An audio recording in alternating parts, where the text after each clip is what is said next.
नमस्कार विद्यार्थी मित्रांनो, जीएमसी धुळेच्या सिरीजमध्ये आपलं सर्वांचं स्वागत आहे. तर मित्रांनो, आपण जे काल सिलेबस तुम्हाला डिकोडिंग करून सांगितलेलं आहे की सिलेबसनुसार आपण जाणार आहे आणि जे काही प्रश्न त्या रिलेटेड येऊ शकतात एक्झामला त्या दृष्टीनं आपला टार्गेट आहे. तर मित्रांनो, आपण काय केलं त्यांच्या टॉपिकमध्ये आता जे धुळेची एक्झाम आहे ना आपली, तर आता नागपूरची जीएमसी झालं तर ते नागपूर विषयावर त्यांचे 2-3 प्रश्न सलग पडत होते, 2-3 प्रश्न बरं का. मग त्या उद्देशाने आपण काय केलेलं आहे की बाबा पहिल्यांदा आता तुम्हाला मित्र म्हणतात आपले विद्यार्थी मित्र की बाबा गणित बुद्धिमत्ता घ्या, सगळे गाणे वाजणार आहेत मित्रांनो. फक्त काय माहितीये का, मी जसं एक एक टॉपिक क्लिअर करतो त्या टॉपिकनुसार तुम्ही सगळ्या गोष्टी कव्हर करत जावा. आता हे हक्काचे मार्क आहेत ना, दोन प्रश्न पडले म्हणजे दोन प्रश्नाचे 4 मार्क झाले. तर त्या दृष्टीने मी काय केलं आज तुम्हाला ते धुळे जिल्हा विशेष जे काही सांगणार आहे तर त्या गोष्टी तुम्ही 1-2दा व्हिडिओ बघितले तरी पाठवून जाईल. आणि यानंतर एक व्हिडिओ येणार आहे त्यात पण शुअर शॉर्ट 2 प्रश्न पडणार म्हणजे 4 मार्काचे प्रश्न येणार आहेत बरं का. तर बघा मित्रांनो, काय म्हणले धुळे जिल्हा विशेष. ओके, ठीक आहे. बघा आता कोणत्या प्रशासकीय विभागात आहे धुळे जिल्हा मित्रांनो? नाशिक प्रशासकीय विभाग बरोबर. आता त्याचबरोबर आता आपल्याला माहित पाहिजे की नाशिक प्रशासकीय विभागात किती जिल्हे आहेत? 5 जिल्हे आहेत. ओके, बेसिक गोष्टी आहेत पण माहित पाहिजे. ह्याच गोष्टी पुन्हा गफलत करतात. आपल्या एक्झामला जेव्हा चुकतात ना, जे मेरिटमधून बाहेर पडणारे मुलं असतात 1-2 मार्काने, ते फक्त सोप्या गोष्टीमुळे बाहेर पडतात, अवघड गोष्टी ते बरोबर केलेल्या असतात. ओके, तर टाळाटाळ करू नका. ठीक आहे, चला. तर बघा, धुळे जिल्ह्याची जी लोकसंख्या आहे मित्रांनो 20.5 लाख, म्हणजे 20,50,000. ओके, ठीक आहे. तर त्याची घनता बघा, घनता म्हणजे दर चौरस किलोमीटर जागेमध्ये एकूण राहणाऱ्या व्यक्तींची संख्या म्हणजे आपण घनता पकडतो बरोबर. तर धुळेची घनता आहे 253. चला, लिंग गुणोत्तर काय म्हणलंय बघा, धुळेची घनता 253, लिंग गुणोत्तर किती? 946. ओके, तर बघा लिंग गुणोत्तर म्हणजे काय, दर 1000 पुरुषांमागे स्त्रियांची संख्या म्हणजे आपण लिंग गुणोत्तर म्हणतो. असे कधी कधी साध्या डेफिनेशन पण येतात एक्झामला, त्या गोष्टी लक्षात असू द्या. ओके, तर तसेच मित्रांनो बाल लिंग गुणोत्तर म्हणजे बघा 0 ते 6 वयोगटातील बालकांची संख्या ती किती आहे आपली? 898. ओके, ठीक आहे. चला, साक्षरता बघा, साक्षरता रेट किती आहे? 72.8. ओके, ठीक आहे. तर बघा मित्रांनो, महाराष्ट्र त्या रेट आपल्याला महाराष्ट्राची बी गोष्टी बेसिक माहित पाहिजे बरं का. महाराष्ट्राची लोकसंख्या किती म्हणा, घनता किती म्हणा, sex ratio, child sex ratio आणि लिटरसी रेट. ओके, तर बघा महाराष्ट्राची लोकसंख्या आहे 11.23 कोटी आहे. घनता जी आहे तर बघा 11.23 कोटी. ओके, घनता जी आहे 365 आहे. ठीक आहे. आणि जे सेक्स रेशो आहे म्हणजे लिंग गुणोत्तर जे आहे ते 929 आणि चाइल्ड सेक्स रेशो म्हणजे बाल लिंग गुणोत्तर किती आहे? 894. ओके, आणि तशीच साक्षरता बघा महाराष्ट्राची 82.34. म्हणजे ह्या गोष्टी काय माहिती आहे का, प्रत्येक एक्झाम असली आता महाराष्ट्रातली एक्झाम म्हणलं ना, बेसिक एखादा प्रश्न लोकसंख्या रिलेटेड किंवा कोणत्याही त्याच्या आपल्या प्रशासकीय विभागावर म्हणा किंवा त्याच्या जे आपले नैसर्गिक सीमा आहेत, उत्तर दिशेला कोणते आहेत, दक्षिण दिशेला कोणते आहेत, असले एखादे बेसिक प्रश्न येत असतात, आपण ते क्लिअर करून घेत जाऊ जाताच. ओके, ठीक आहे. तर पुढे बघा मित्रांनो, बघा धुळे जिल्ह्याची आहे ना मध्य प्रदेश राज्याची सीमा लागलेली आहे बरं का. आता ही धुळे जिल्हा जी आपल्या या साईडला आहे ना, इथं वर मध्य प्रदेशची सीमा आहे. परत मित्रांनो या साईडला जे आहे ना गुजरातची एक सीमा लागलेली आहे. म्हणजे धुळे जिल्ह्याला किती राज्याची सीमा लागलेली आहे? 2. ओके, ठीक आहे. आणि बघा तालुके किती आहे धुळे जिल्ह्यामध्ये? 4 तालुके आहेत. मुंबईनंतर सर्वात कमी तालुका असलेला जिल्हा कोणता म्हणलं तर तुम्ही धुळे म्हणू शकता. ओके, मुंबईमध्ये 3 आहेत, आंध्रा, बांद्रा आणि कुर्ला असे 3 प्रशासकीय विभागासाठी केलेले आहेत आणि धुळेमध्ये आहेत ते 4 आहेत. ओके, तर बघा खानदेशात बघा, खानदेशात धुळे, नंदुरबार आणि जळगाव असे 3 जिल्हे आहेत. ओके, तर पुढे बघा, आता आपल्याला हे माहित पाहिजे मित्रांनो हे चार जे तालुके आहेत ते तालुके कोणते आहेत. असं सहज प्रश्न येऊ शकतो खालीपैकी कोणता तालुका धुळे जिल्ह्यात नाही, मग ते आपले मार्क चुकायला नाही पाहिजे. ओके, तर बघा कोणते तालुके आहेत बघा, स्वतः धुळे जे मुख्यालयाचं ठिकाण आहे, नंतर शिरपूर, शिंदखेडा आणि साक्री हे 4 जिल्हे आहेत ते आपलं 4 तालुके धुळेतले बरं का. बघा धुळे जिल्ह्यातलं जे आपण विभाजन करून नंदुरबार जिल्हा काढलेला मित्रांनो, ते कधी काढलेलं आहे? नंदुरबार जिल्हा काढला, धुळे नाही काढलं, धुळेतून नंदुरबार काढलेलं आहे. मग आपल्याला हे घडामोडी पण माहित पाहिजेत ना त्या रिलेटेड, म्हणून आपण मुद्दाम इथं दिलेलं आहे की बाबा कधी झालेली आहे नंदुरबारची स्थापना जिल्ह्याची?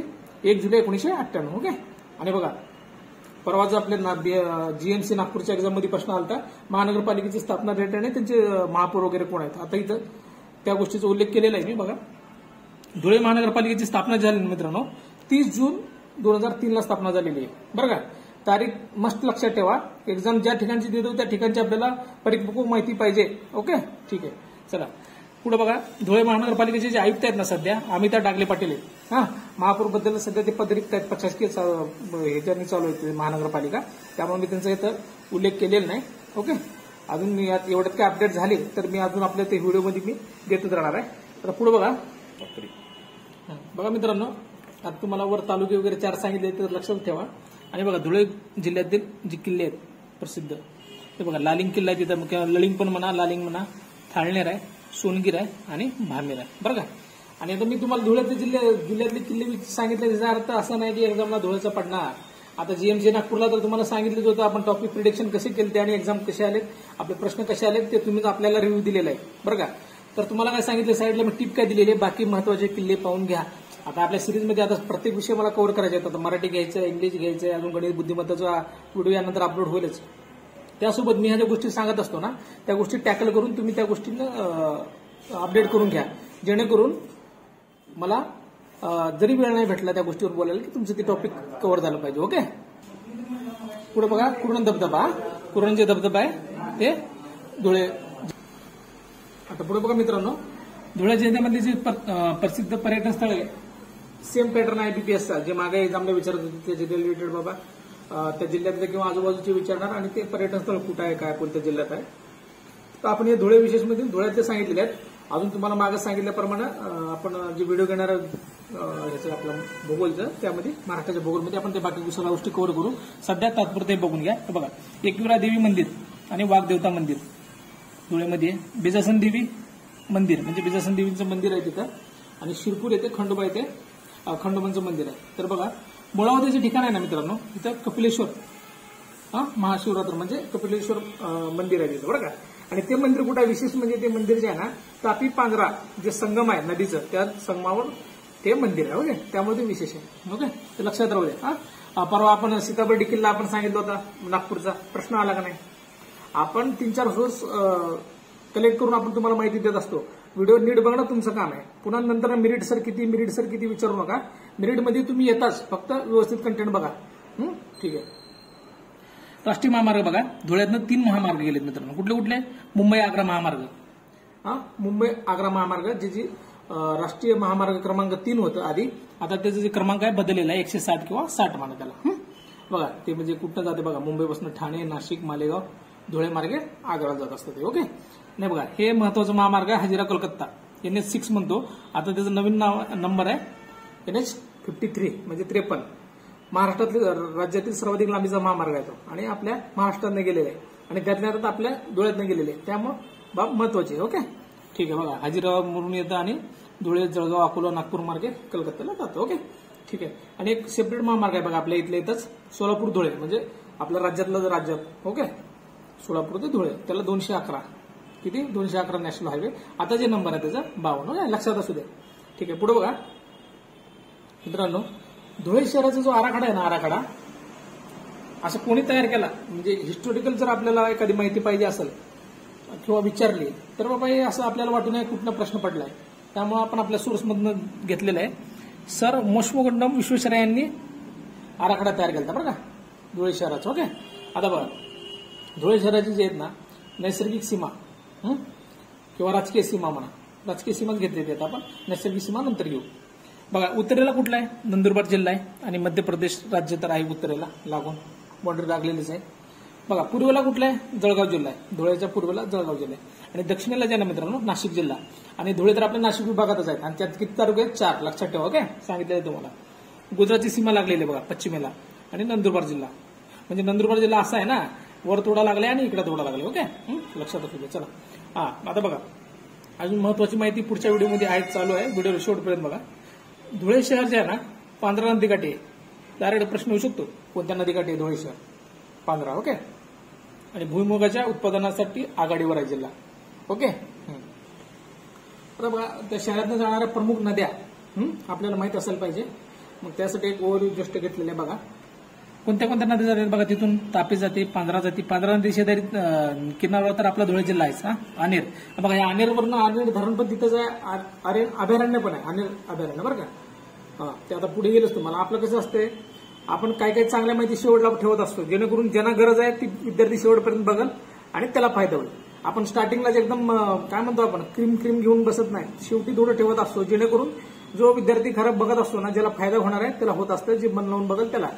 नाहीतर 2-3 मिनिटं 5 मिनिटं बघितला कंटाळा आला. एकतर आपलं टार्गेट काय, आपण 20-25 मिनिटाच्या वर व्हिडिओ बनत नाही, मॅक्झिमम 15-20 मिनिटाचा बनवतो. का आपला उद्देशच तो आहे की बाबा विद्यार्थी मित्रांना व्हिडिओ बघताना कंटाळा येऊ नये. साधारण माणसाची मेंटॅलिटी असते, एक 15-20 मिनिटं बघतो माणूस, पुन्हा बोर होतो. पण आपलं खरं जेव्हा लोकांना बोर होते तिथनं आपलं चालू होते. ओके, ठीक आहे. चला पुढे बघा. करवंद धरण आहे काय धुळेमध्ये, तर कोणत्या नदीवर आहे असा डायरेक्ट प्रश्न होऊ शकतो.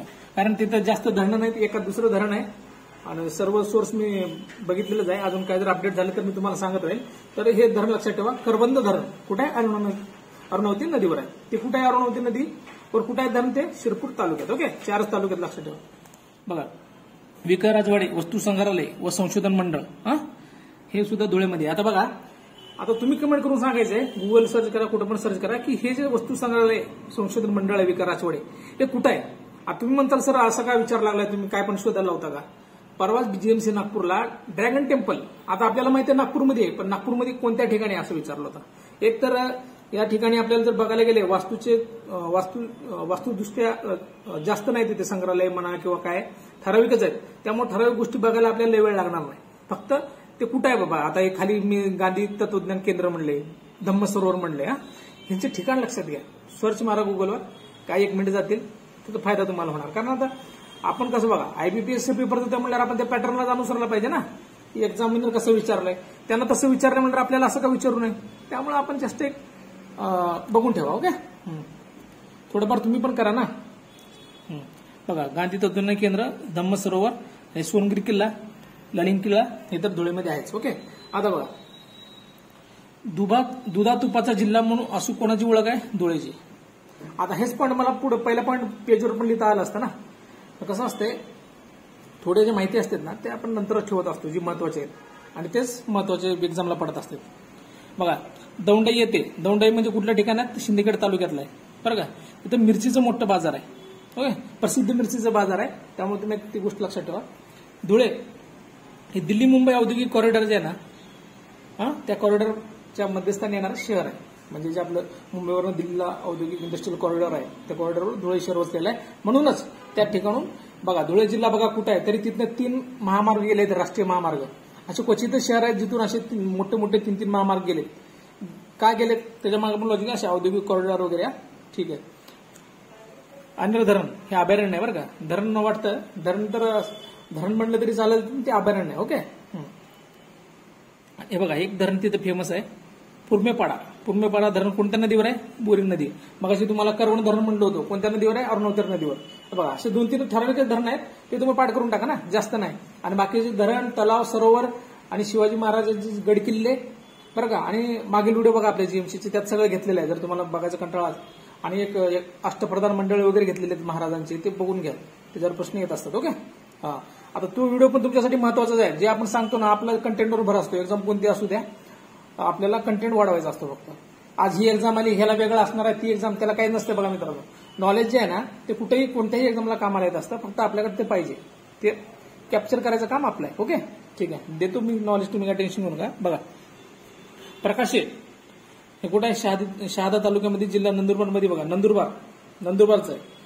काय घेतलंय? कारण ते खानदेशामध्येच पडते ना, साईडचंच आहे, आपल्याला माहित पाहिजे ना. त्याला खानदेशाची काशी म्हणतात बघा, त्याला दक्षिण काशी म्हणलं तरी चालतं प्रकाशाला. ओके, आणि एक मुद्दा मी 4 ठिकाणी घेतलेत बघा. हे वारंवार सरळ सेवा वगैरे एक्झाम असतात ना, त्यात एक बोनस मार्क म्हणा किंवा काय, आपल्याला वेळेवर ते लक्षात येत नाही, माहिती असायला पाहिजे. ओके, बघा, महाराष्ट्राचे काश्मीर कोणाला म्हणतात? कासपाटार. कुठे आहेत कासपाटार? सातारा. महाराष्ट्राचे नंदनवन महाबळेश्वर. बघा, काश्मीर महाराष्ट्राचे नंदनवन. ओके, दूर पण साताराला आहे बघा. विदर्भाचे काश्मीर चिखलदरा आणि विदर्भाचे नंदनवन म्हणले तरी चिखलदरा. ओके, दोन्ही पण कुठे आहेत? अमरावती. बघा, तर मित्रांनो, आता हा व्हिडिओ अपलोड होईल लगेच. आणि यानंतर आपले दुसरं जे प्रसिद्ध पुस्तके आणि आपले टोपण नावाचे जे सिलेबसमध्ये होते बघा, ठराविक लेखकांचे टोपण नाव म्हणा, फिक्स प्रश्नवाले टॉपिक आहेत, फिक्स प्रश्न येणार. कारण त्यांनी सिलेबसला पण दिलेत. आणि माझ्या अनुभवानुसार जे सरळ सेवा एक्झाम वगैरे होतात ऑनलाईन वगैरे, त्या एक्झामला सर्रास त्याच्यावर प्रश्न येतात. तर ते सुद्धा व्हिडिओ यानंतर अपलोड होईल. ओके, आपण पुढच्या व्हिडिओमध्ये भेटू. धन्यवाद. आणि ऐका, जे कोणी सबस्क्राईब केलं नसेल त्यांनी सबस्क्राईब करून घ्या, जेणेकरून ते व्हिडिओ तुमच्यापर्यंत लवकरात लवकर पोहोचतील. नाहीतर मी व्हिडिओ घ्यायतून एक्झाम झाल्यानंतर तुम्हाला पोहोचले तर काय उपयोग होणार नाही. ओके, ठीक आहे, चला, धन्यवाद.